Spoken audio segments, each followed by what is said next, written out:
From New York, this is Democracy Now! It ain't over till every vote is counted. Every ballot is counted. We want all voting to stop. We don't want them to find any ballots at 4 o'clock in the morning. The presidential race remains too close to call as ballots continue to be counted in Pennsylvania, Michigan, Wisconsin, Nevada, Georgia, North Carolina, and other states. President Trump prematurely declared victory overnight and called for the halt to the counting of absentee ballots. But the counting continues. Meanwhile, it remains unclear who will control the Senate after Republicans had a stronger night than projected, but several races remain too close to call, and at least one is going to a runoff.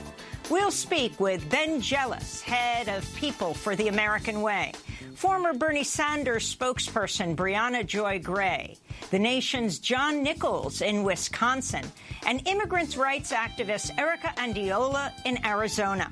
All that and more coming up. Welcome to Democracy Now!, democracynow.org, The Quarantine Report. I'm Amy Goodman. The presidential race between Donald Trump and Joe Biden remains too close to call, with ballots still being counted in the undecided races of Michigan, Wisconsin, Pennsylvania, Georgia, Nevada, and North Carolina.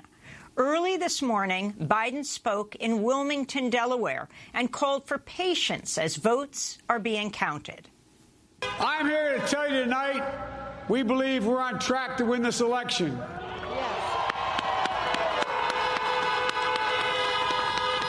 We knew because of the unprecedented early vote and the mail-in vote that it was going to take a while. We're going to have to be patient until the hard work of tallying the votes is finished. And it ain't over till every vote is counted. Every ballot is counted. Shortly before 1 a.m., Trump took to Twitter to accuse Democrats of trying to steal the election without offering any proof at all.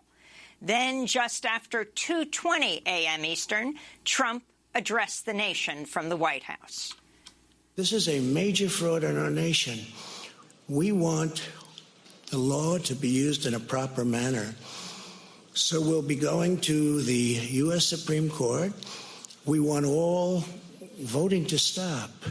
We don't want them to find any ballots at 4 o'clock in the morning and add them to the list. Okay? It's a very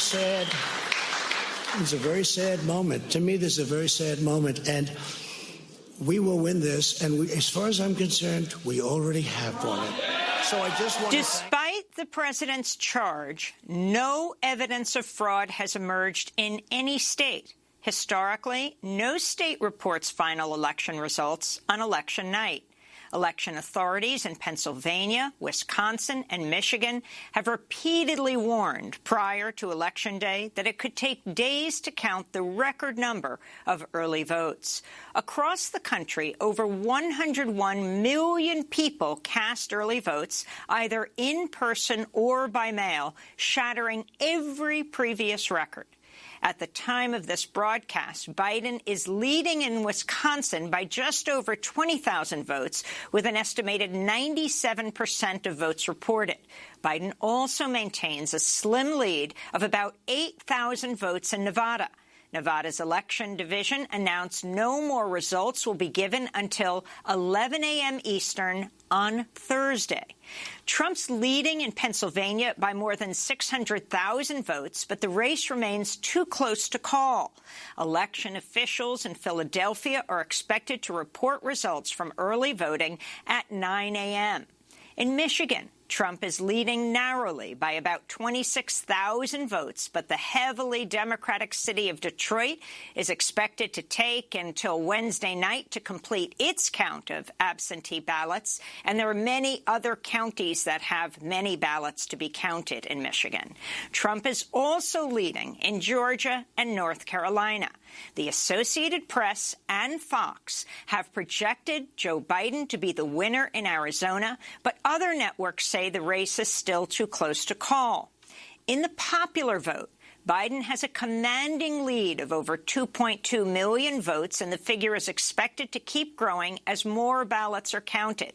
It's possible Biden could become the third Democrat in the past 20 years to win the popular vote but lose the Electoral College. Control of the Senate is still up for grabs, as several key races remain too close to call. But it looks increasingly likely that the Democrats will fall short of their goal of taking control of the Senate.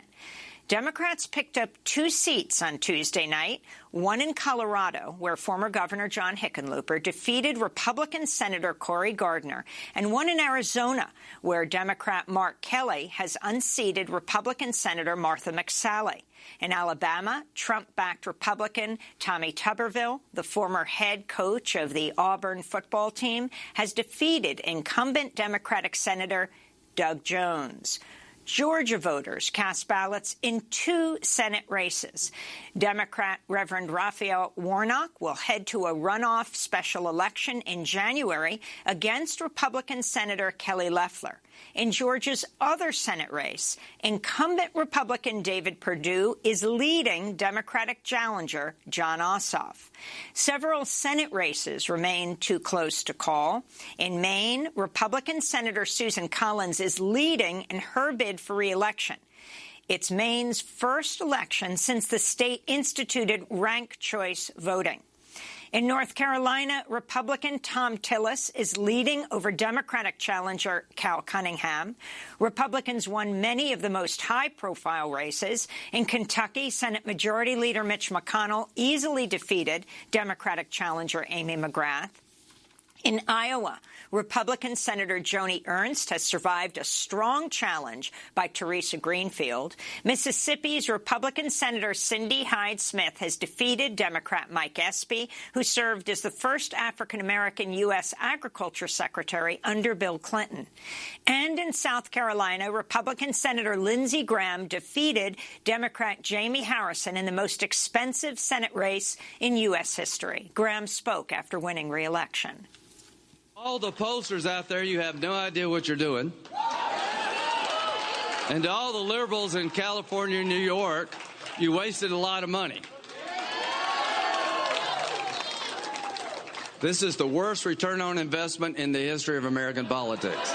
House Speaker Nancy Pelosi is poised to retain her Speaker's gavel, with Democrats set to hold a majority of the House's 435 seats. But election night returns suggest House Democrats may have actually lost ground to Republicans, who flipped Democratic-held districts in Florida, New Mexico, Oklahoma, and South Carolina. In a closely watched race in Virginia's 5th District, African-American physician Cameron Webb has lost to Republican Bob Good, a born-again Christian seeking to overturn gun control laws and outlaw all forms of abortion. Meanwhile, all 4 progressive freshman congresswomen of color, known as the Squad, have been reelected 2 years after taking Capitol Hill by storm. They include the first 2 Muslim women elected to Congress, Ilhan Omar of Minnesota, Rashida Tlaib of Michigan.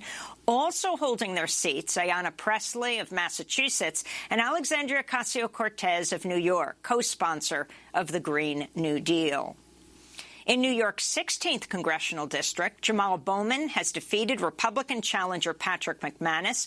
Bowman's a former Bronx middle school principal who recently joined protests demanding an end to racism and police brutality. In June's Democratic primary, Bowman defeated Congressmember Eliot Engel, the Foreign Affairs Committee chair, who served in Congress for more than 30 years. Congressmember-elect Bowman spoke to Democracy Now! On election night. I'm going to Washington to fight for housing as a human right, health care as a human right, fully funding our public schools, a federal jobs guarantee, raising the federal minimum wage, a Green New Deal, and humane criminal justice and immigration reform. Also here in New York, Democrats Mondaire Jones and Richie Torres are set to become the first 2 openly gay black men elected to Congress, replacing lawmakers who are retiring after decades in Washington. Mondaire Jones spoke with Democracy Now! Election night. I'm so thrilled to be running on a platform of Medicare for All, for example.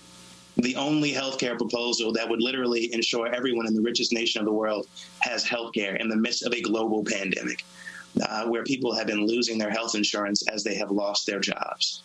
In Missouri's 1st congressional district, which includes St. Louis and Ferguson, Democrat Cori Bush has defeated Republican Anthony Rogers. Cori Bush won a stunning primary upset in August over 10-term incumbent Congressmember William Lacey Clay, whose family has represented the St. Louis area congressional district for more than half a century.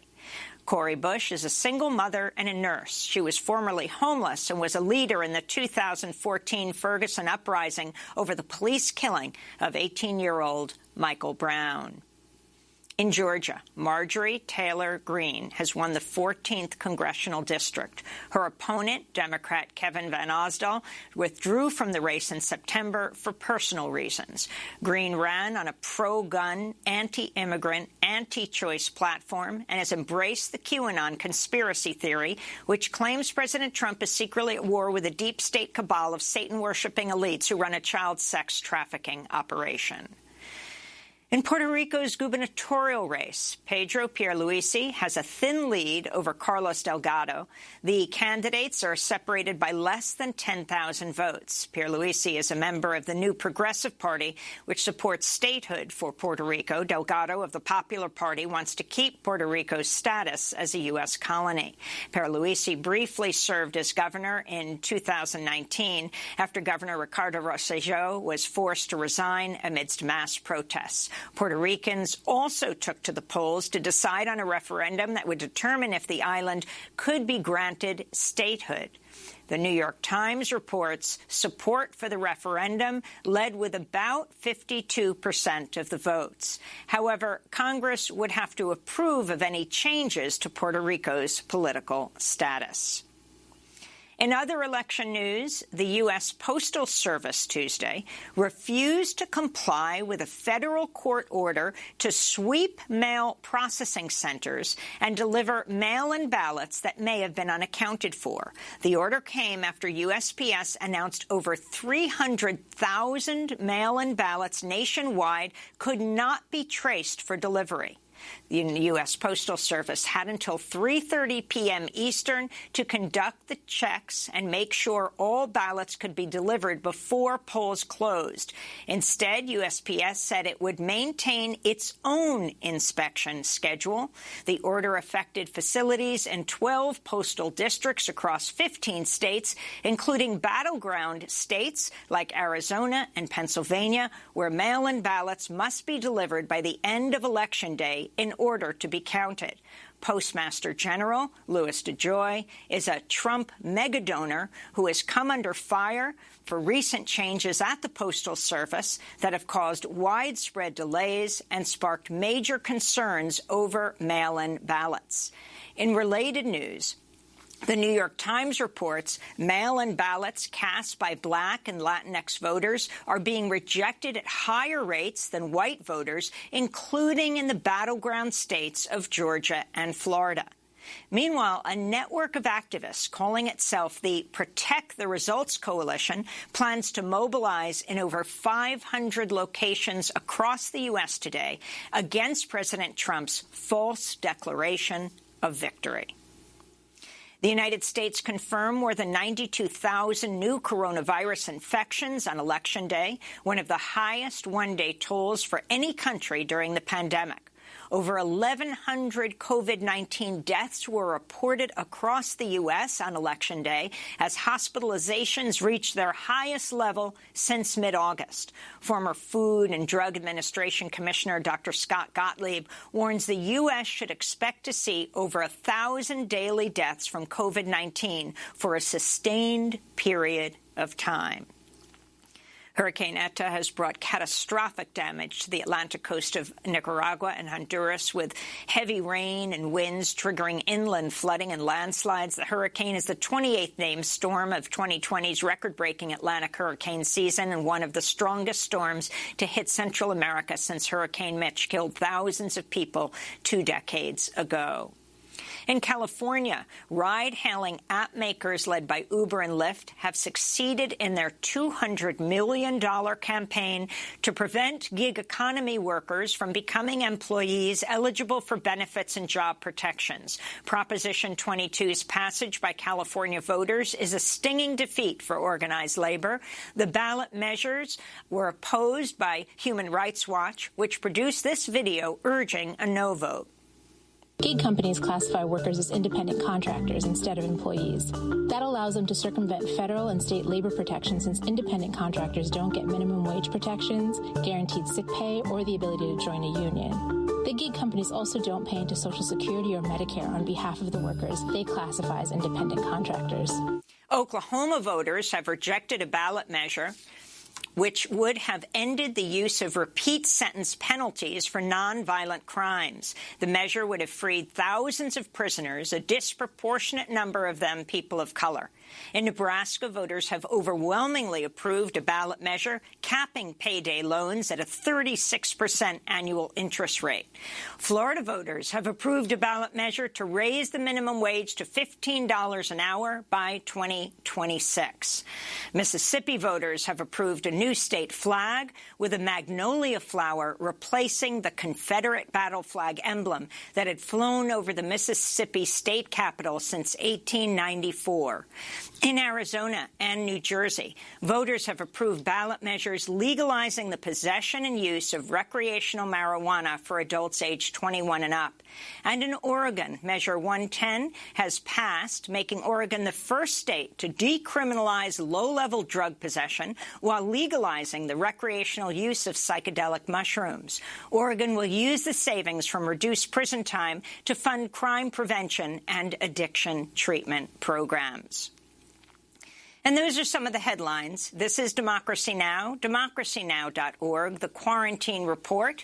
When we come back, the presidential race remains too close to call as ballots continue to be counted. We'll speak to Ben Jealous, head of People for the American Way, former Bernie Sanders spokesperson Brianna Joy Gray. We'll go to Wisconsin to speak with the nation's John Nichols, and we'll go to Arizona to speak with immigrant rights activist Erica Andiola. Stay with us.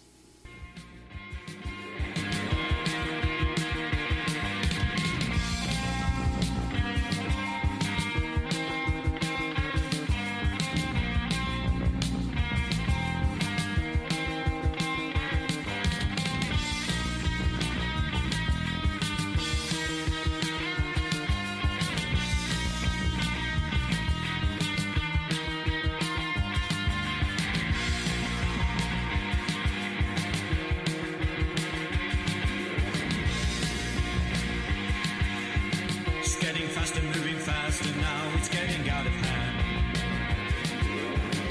On the 10th floor, down the back stairs, into no man's land. Lights are flashing, cars are crashing, getting frequent now. I've got the spirit, lose the feeling, let it out somehow.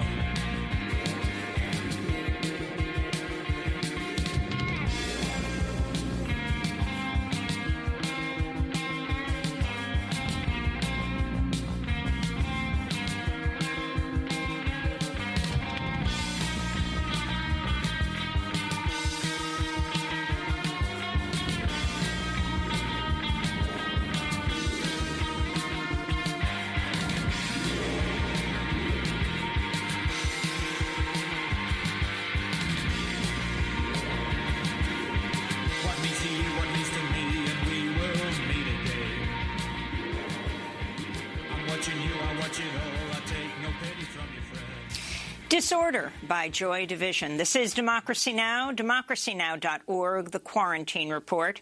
I'm Amy Goodman in New York. My co-host Juan Gonzalez at his home in New Brunswick, New Jersey. The presidential race between Donald Trump and Joe Biden remains too close to call, with millions of ballots still to be counted in Michigan, Wisconsin, Pennsylvania, North Carolina, Georgia, Nevada, and other states. Earlier this morning, at around 2:20 a.m. Eastern, President Trump prematurely and falsely claimed victory. This is a major fraud in our nation. We want the law to be used in a proper manner. So we'll be going to the U.S. Supreme Court. We want all voting to stop. We don't want them to find any ballots at 4 o'clock in the morning and add them to the list. Okay? It's a very sad moment. To me, this is a very sad moment, and we will win this. And as far as I'm concerned, we already have won it. So I just want to thank. Despite the president's charge, no evidence of fraud has emerged in any state. Earlier in the evening, about 2 hours before, Joe Biden said all votes should be counted. I'm here to tell you tonight, we believe we're on track to win this election. Biden. We knew because of the unprecedented early vote and the mail-in vote that it's going to take a while. We're going to have to be patient until the hard work of tallying the votes is finished. And it ain't over till every vote is counted. Every ballot is counted. Across the country, over 101 million people cast early votes, either in person or by mail, shattering all previous records. Many of those votes have not yet been counted in some states. At the time of this broadcast, Biden is leading by small margins in Wisconsin and Nevada. In Michigan, Trump is leading by just 13,000 votes. Trump has a large lead in Pennsylvania, but many votes from Philadelphia have not yet been counted, as well as surrounding areas throughout the state. Trump is also leading in Georgia and North Carolina, but both states remain too close to call. We begin our show with Ben Jealous, president of People for the American Way, former president of the NAACP. His op-ed was published in USA Today. It's headlined, "Election Chaos. Keep Calm, Keep Counting, and Get to Work." And we're joined by Brianna Joy Gray, former National Press Secretary for Bernie Sanders 2020. She's the co-host of the Bad Faith podcast and contributing editor to Current Affairs. She tweeted through the night, so we were fortunate to be able to talk to her today because she tweeted right through this morning. Ben Jealous, we're beginning with you. Election chaos, keep calm, keep counting, and get to work. Respond to what President Trump says. He declared victory and called the elections a fraud. Trump is a fraud. Let's be clear here. We have reason to be very, very hopeful. Joe has won every single state that was won in 2016 by Ms. Clinton. He's also won Nebraska. He's won Arizona, and there's huge buckets of votes to be counted in urban areas: Pittsburgh, Philly, Milwaukee, Detroit, Atlanta. It's not just that there's votes that are left to be counted in these states. A lot of the little areas have come in, but the big urban areas, there's huge buckets of votes to be counted. So, Trump did what we expected him to do, which was to try to perpetrate this fraud on the people of our country that he had won when he has not. And I would say to my fellow Dems and folks who voted against Trump, folks who voted for Biden, just keep calm. We've got this. We've always known that we would have to wait for every vote to be counted. We're just going to have to keep calm and count every vote. Well, let's talk about one of the first states that was called last night, and that was Florida. Now, we know that many thousands, if not over 1 million votes, this is before the election, well before. When you talk about voter suppression, who got to vote and who didn't initially, if you can talk about what you see happened in Florida, and particularly talk about the Latinx vote. It definitely didn't come out for Biden and Harris in the way the Democrats had predicted. When you dig into what's going on with the Latinx vote in Florida, you've got to acknowledge a couple of things. One is that Donald Trump heavily outspent Joe Biden in advertising on Spanish language media targeting Latinx swing voters all across the country. Last time I checked, it was 10-1.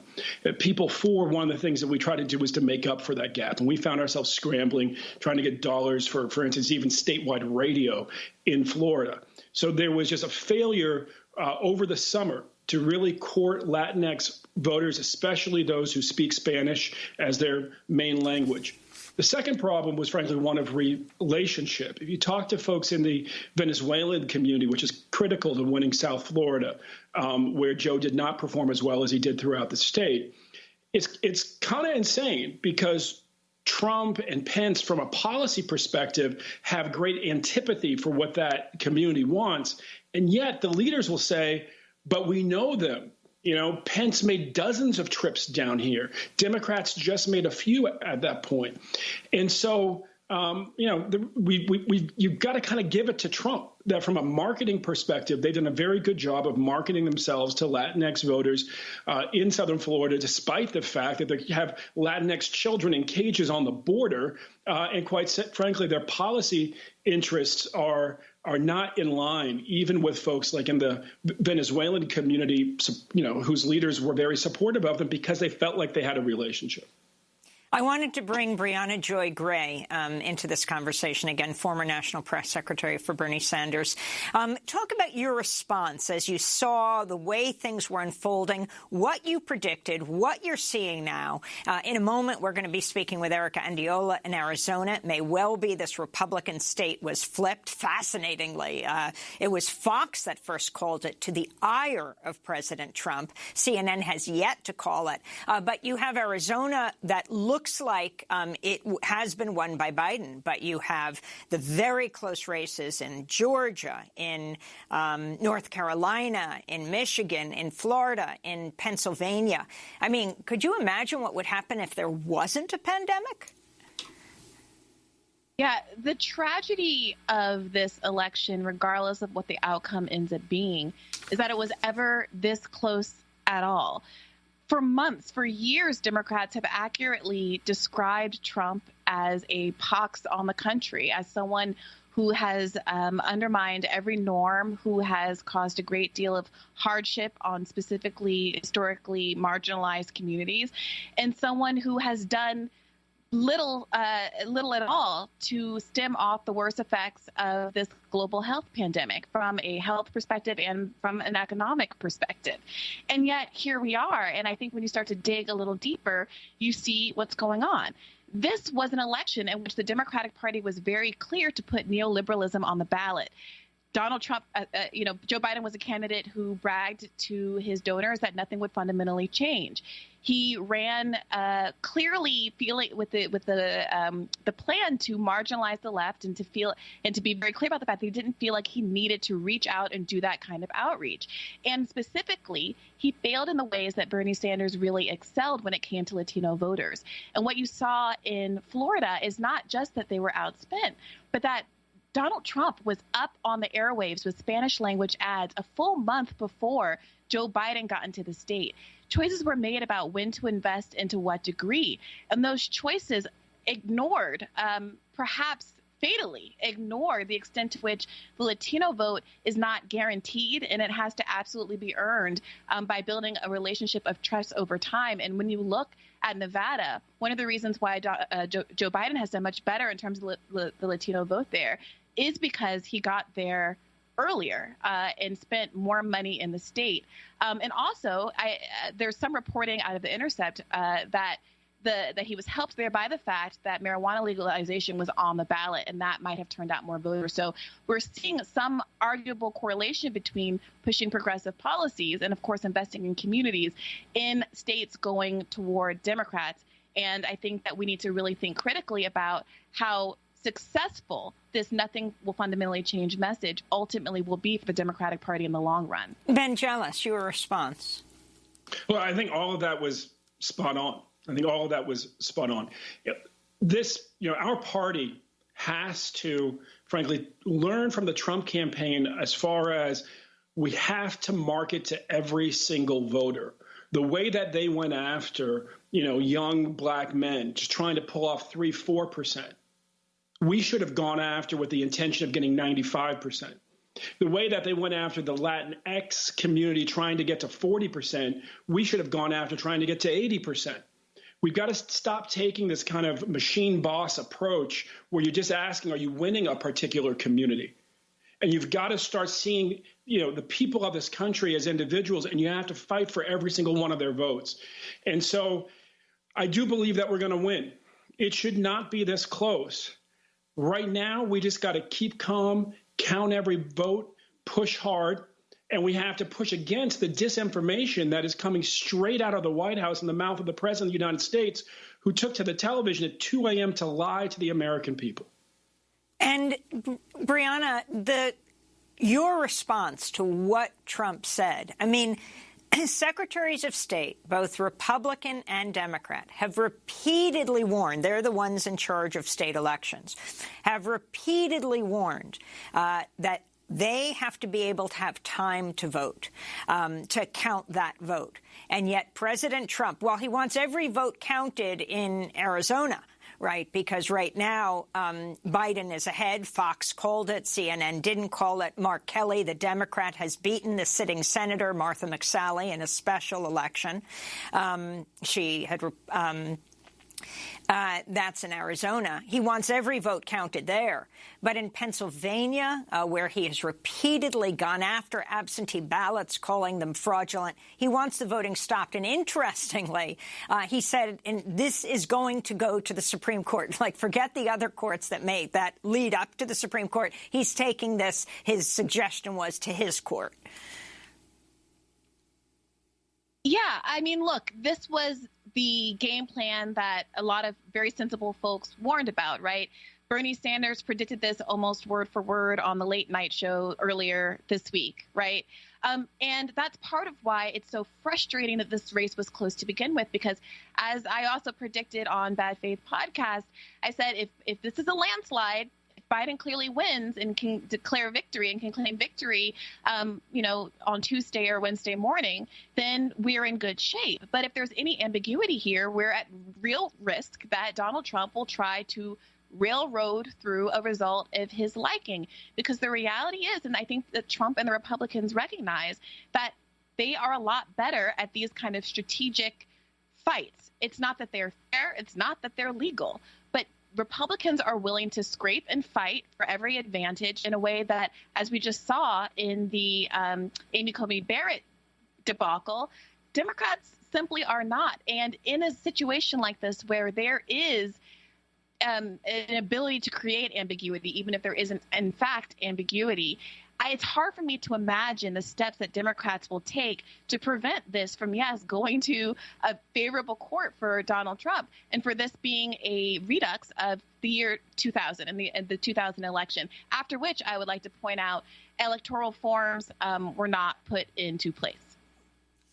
So let's talk, Ben Jealous, about the position of Biden. As you said, this race is way too early to call. And I want to talk about the kind of organizing that you have been doing. If President Trump refuses to accept the counting of the ballots, it's been amazing over the last few days to see that wall go up around the White House. First it was wire. And then it was a wall, preparing, not clear exactly for what. And I should say yesterday he had hundreds of people in the White House starting at 7 o'clock in the evening. Again, the issue of the White House becoming a hot spot, a super spreading event in itself. And they stayed until well after 2 in the morning when he gave his speech to cheers as he talked about his victory and the fraudulent election. But I wanted to go to the issues of Joe Biden. You ran for governor of Maryland, and the kinds of issues that you represented and the kind of issues that Biden really stayed away from. That's the issue of Medicare for all. Joe Biden said he would veto it if it came to his desk if he was president. I mean, if it came to his desk, that would mean that Republicans and Democrats would have had to have endorsed it. The issue of a Green New Deal, clear that he was not endorsing a Green New Deal. And also that whole issue of fracking that he once said he was against and then said he was against and then said he was for. But do you think, rather than adopting a progressive position that would mobilize voters, it's not that progressives don't have somewhere else to go, especially when it comes to Trump. They can just decide not to vote. Joe Biden played his playbook. It looks like it's going to win the presidency for him. With that said, the playbook of the party has to shift. The party has to run towards the people of the country, has to run towards its base. Kamala, quite frankly, has much more of that in her. I've known her for years. And that has to be the future of the party, is to actually fight for every single vote, to be clear to working class men of all colors that we have a vision for your economic prosperity. Because right now you're seeing Trump get more men of every color than he should. And it's a real appeal to patriarchy. And you've got to replace that, frankly, with a strategy for how you're actually going to shore up people economically. Because when they're falling for the floor, they'll grasp for anything, including outmoded ways of being. We have to really fight for every Latinx vote. We've got to fight for every black vote. We got to fight for every young person's vote. And that means that we have to be a party that is unabashed about pushing for a vision that actually saves the planet, provides health care for everybody, and again, provides a pathway to economic success for everyone in the country. We're supposed to be the party of FDR. Now, I'm hopeful. I'm hopeful that Joe Biden can be that president, even if he wasn't that candidate. What that's going to require is for us as a movement to push him to his better angels. And so we're going to count every vote. We're going to be optimistic in this moment. Joe Biden will win, and then we will push him as hard, as FDR said himself. I agree with what you say, go make me do it. We're going to have to go make Joe do a bunch of things that our children, born and yet unborn, need us to do in order to secure a better future for this country and our planet. I wanted to bring in another guest, and I also want to say Juan Gonzalez was co-hosting today.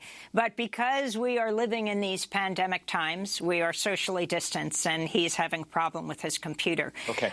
But I wanted to bring in John Nichols, who is currently in Madison, Wisconsin. The presidential race between Donald Trump and Joe Biden remains too close to call, as we've said throughout this show, where we are broadcasting this in the morning of the day after the election. Ballots still being counted in Michigan, in Wisconsin, in Pennsylvania, North Carolina, Georgia, and Nevada, and other states. Biden is leading in Wisconsin by just over 20,000 votes as we broadcast, with an estimated 97% of votes reported. In Michigan, Trump's leading narrowly by 24,000 votes, but the heavily Democratic city of Detroit is expected to take until, well, sometime tonight, possibly, to complete its count of absentee ballots. And then you've got Grand Rapids and other places. Their ballots have not fully been counted. But we're going now to Wisconsin, where we're joined by John Nichols. He's the Nation magazine's national affairs correspondent and host of the podcast Next Left. His most recent book, The Fight for the Soul of the Democratic Party. John, talk about what's happening in Wisconsin right now. Before we were speaking, the margin was much tighter. It's increased a bit to 20,000 with Joe Biden ahead. But talk about what's been counted, what hasn't, and what your assessment is of what's happening in Wisconsin. Well, thanks for having me on, Amy. And what a night it has been. I can tell you that as I look around Wisconsin, and I just got off the phone with some key players around the state and party folks and local officials who all were up through the night, it does look, and again, we'll see what scattering may be out there, it looks like Joe Biden has a sufficient lead to win Wisconsin. I know that 21,000 votes seems like a very small margin, but you should understand that it is almost twice what John Kerry won the state by in 2004 and almost 4 times what Al Gore won the state by in 2000. And so the fact of the matter is Wisconsin is a battleground state. And when I look around the state right now, it appears that the key places have reported. And what happened tonight was that early on, Trump had a quite substantial lead. And in many ways, the reporting on that went to the heart of the problem with how media covers election night. because it was reporting from more rural areas and from more suburban areas. It takes longer to count a lot of votes in a big city. And so Milwaukee took till around 4 a.m. When Milwaukee came in, John, we're losing you a little bit. Your Skype is going in and out. So if you could repeat what you just said about Milwaukee. Sure. I apologize. We may just have to go to audio in, for you, but go. We're gonna go to break. We're gonna try to fix this, even if we just get you on audio, because this is absolutely critical. What's happening in Wisconsin? John Nichols, the nation's national affairs correspondent, host of the podcast Next Left. We're also talking to Ben Jealous, who's now head of People for the American Way and has a USA Today op-ed and editorial. Election chaos, keep calm, keep counting, and get to work, as well as Brianna Joy Gray, former national press secretary for Bernie Sanders 2020. Stay with us.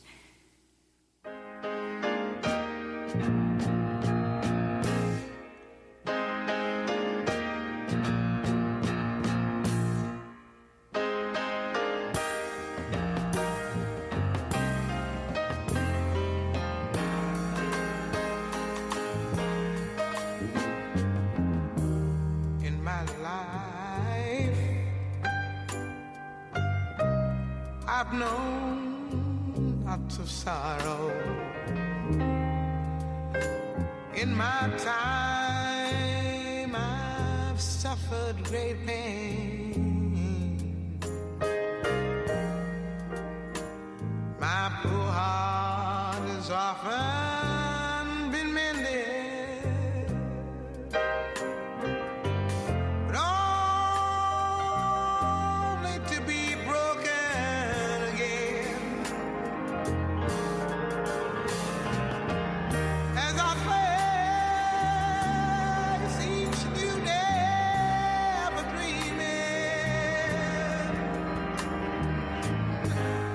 Of a love that will last for all time.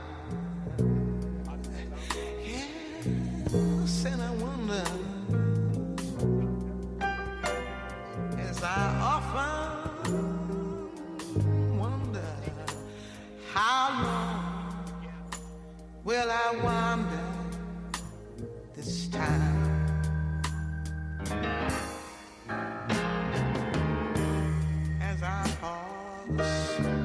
To recall the few good times, my memory grows hazy and dim. That's Nina Simone, How Long Must I Wonder? This is Democracy Now!, democracynow.org, The Quarantine Report. I'm Amy Goodman. As we talk about this day after Election Day, the day that so many around the country have warned, especially secretaries of state, we will not necessarily know who won the race for president. Not to mention many senatorial races, congressional races, that the ballots must be counted. The ballots that were cast on Election Day and the ones that were cast early. I mean, there was a record-shattering number, 101, more than 101 million people cast votes early in this 2020 election, either an absentee ballot or early in-person voting. And all those votes must count. Many races are still in contention. Some have been called. Our guests are Ben Jealous, president of People for the American Way, former head of the NAACP, and formerly ran for governor of Maryland. We're also joined by Brianna Joy Gray, former national press secretary for Bernie Sanders 2020. John Nichols is the nation's national affairs correspondent and host of the podcast Next Left. His most recent book is The Fight for the Soul of the Democratic Party. Brianna Joy Gray, if you can talk about, I asked Ben about this earlier, but about the kind of organizing that's going on right now, with you have President Trump announcing he's won and that these elections are fraudulent if the states do not announce for him. He wants every vote counted in Arizona, where Fox and other news outlets, including AP, have called it for Joe Biden. But in Pennsylvania, he wants these absentee ballots, the voting count, to stop. Talk about the organizing before the election to get people to vote and what's happening now and what you want, how you want to see the Democratic Party respond. I'm glad you asked that question, because I think the real story here is the extent to which certain really key demographics who truly comprise the Democratic Party base were completely either ignored or undervalued, or those votes were assumed and not actually earned, right? So there was a lot of talk about the importance of Black and Latino voters during the primary that very quickly dissipated in the general when it became assumed that because Donald Trump is a racist who has backed a number of policies that disproportionately heap harm on those groups, that those votes would automatically come over to Joe Biden. But as you pointed out earlier, people can and do stay home. So, in fact, exit polls show that Donald Trump did better with every demographic group except for white men. He's down 5 with white men, up 2 with white women, up 4 with both Black men and Black women, and up 3 with both Latino men and Latinas. And that's something that people are going to have to deal with. Now, my former colleague, Kayla Lacey at The Intercept, came out with a video earlier this week in which she interviewed and profiled voters in Philadelphia. And these were predominantly Black voters. Several of the men that were spoken to said, no, I'm not going to vote for Joe Biden because it was his policies from the 1990s that resulted in so many of my friends and families wasting their lives in jail, and they can't get that time back. There were other Black voters that she spoke to who sighed in a kind of resigned fashion and said, yes, I'm going to vote for Joe Biden, but I'm not enthusiastic about it. So again, the crime here is that the vote is this close. And while we, Democrats are looking hopefully to the returns from these major urban areas that are Blacker and supposedly more Democrat than the rest of the state, it remains to be seen whether or not Joe Biden did enough to demonstrate that that Black voters faithfully voting for Democrats in 90+% numbers for the last 50 years has resulted in a sufficient return on that investment that they're going to do so again this time around. I want to go to John Nichols in Madison, Wisconsin. John, I think we'll be able to hear you better on the telephone. So if you can explain what's happening in Milwaukee, what's happening in Green Bay, where President Trump spent a lot of time, and the votes at this point about 20,000 apart. It's a very close race, but Joe Biden does seem to be ahead.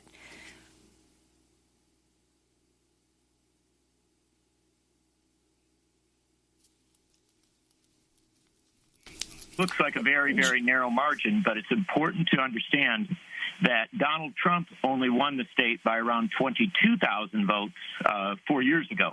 And of the last 6 elections in Wisconsin, 4 of them have been decided or look to have been decided by under 25,000 votes. So this is what happens in Wisconsin.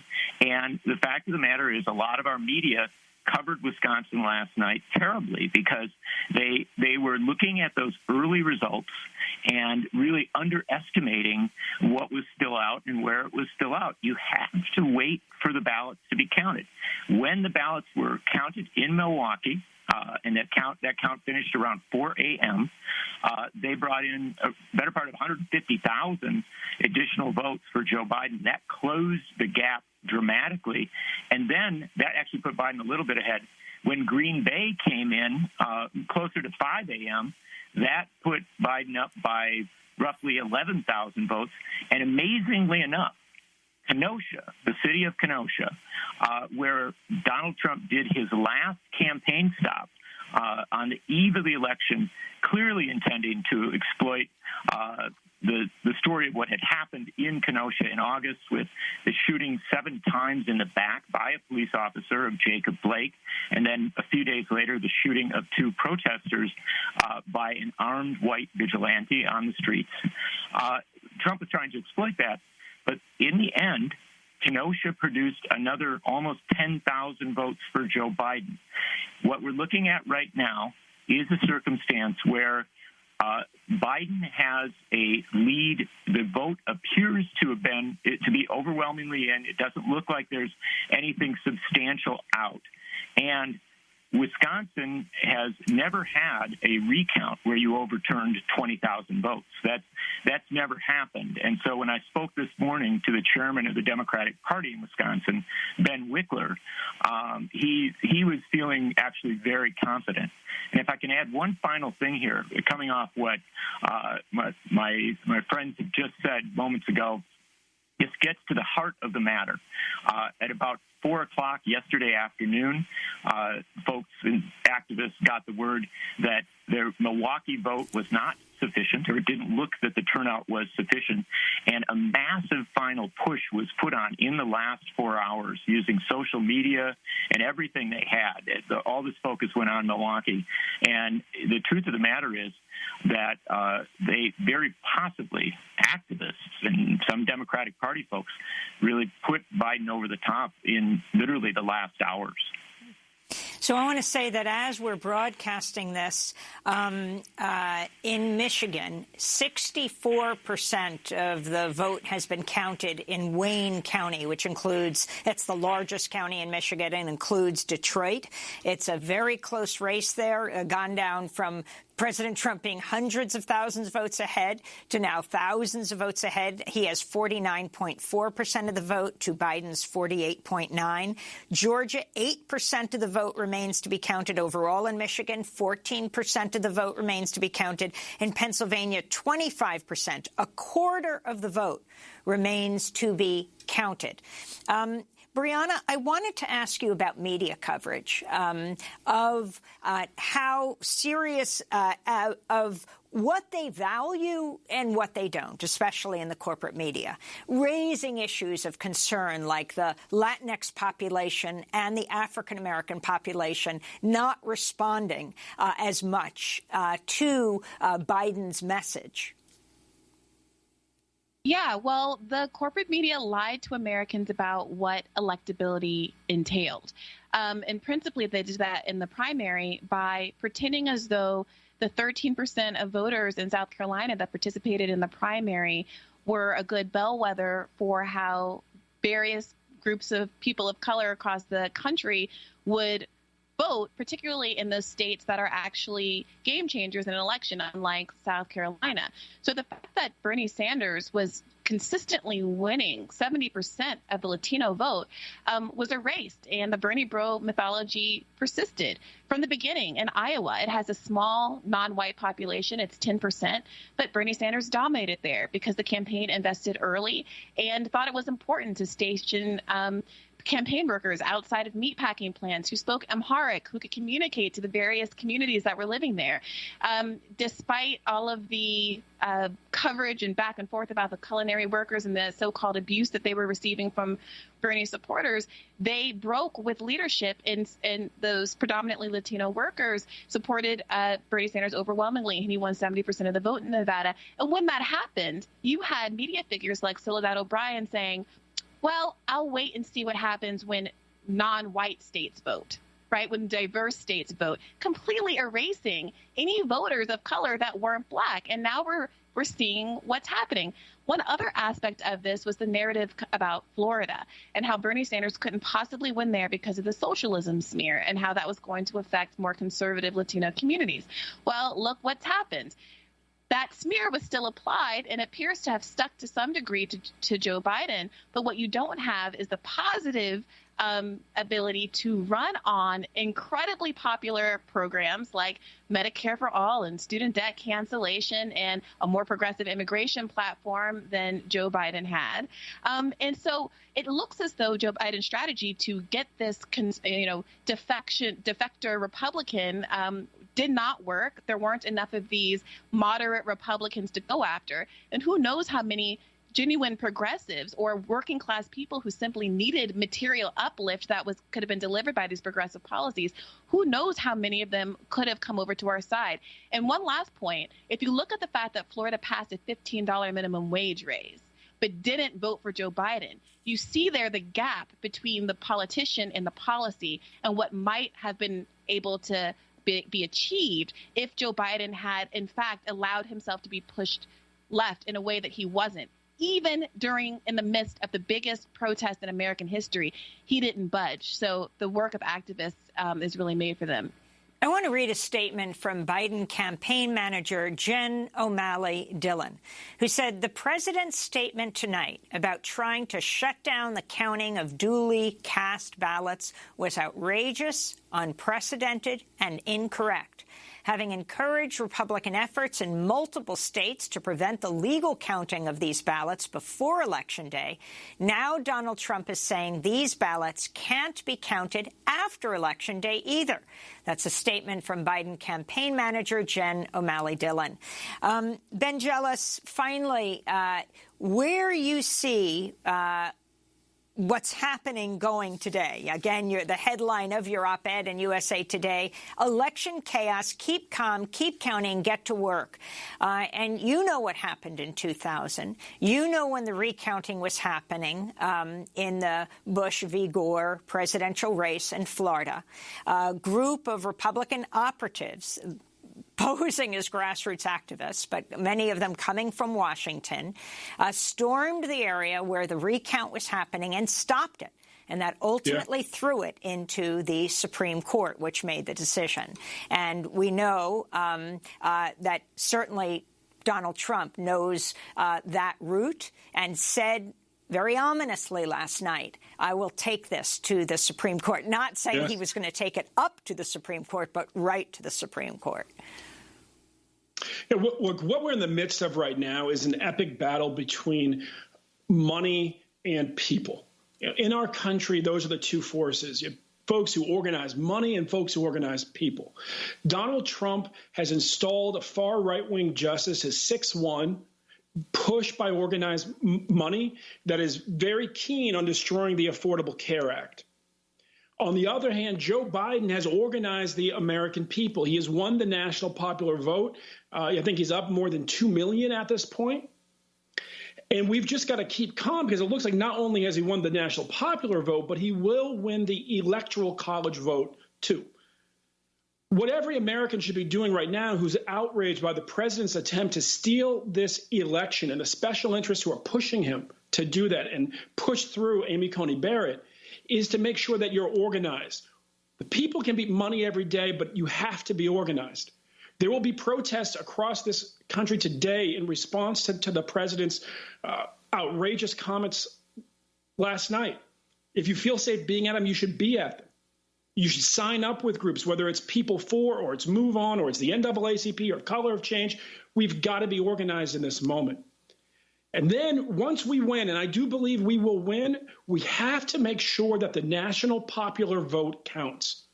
We have to end this crazy sort of gerrymandering of presidential politics where entire demographics are treated like they don't count. Entire states are treated like they don't count. And the American people, frankly, eyes glaze over when they see, and their faith starts to wane when they see the popular vote not matter presidential after presidential after presidential after presidential. So I would just say kind of 1, 2, 3. We did step 5 seconds. 1, we turned out to vote. Step 2, make sure every vote is counted. And step 3, make sure that every vote matters. Ben Jealous, we want to thank you for being with us. President of People for the American Way, Brianna Joy Gray, former press secretary for Bernie Sanders, co-host of the Bad Faith podcast, and John Nichols of The Nation magazine, speaking to us from Wisconsin. That does it for our show. An enormous thank you to our entire team, produced by Renee Feltz, Mike Burke, Dina Guzder, Libby Rainey, Nermeen Sheikh, Maria Terracena, Carla Wills, Tammy Warrenoff, Trina Nadura, Sam Alcoff. Special thanks to Julie Crosby, Becca Staley, Paul Powell. I'm Amy Goodman. Thanks so much for joining us.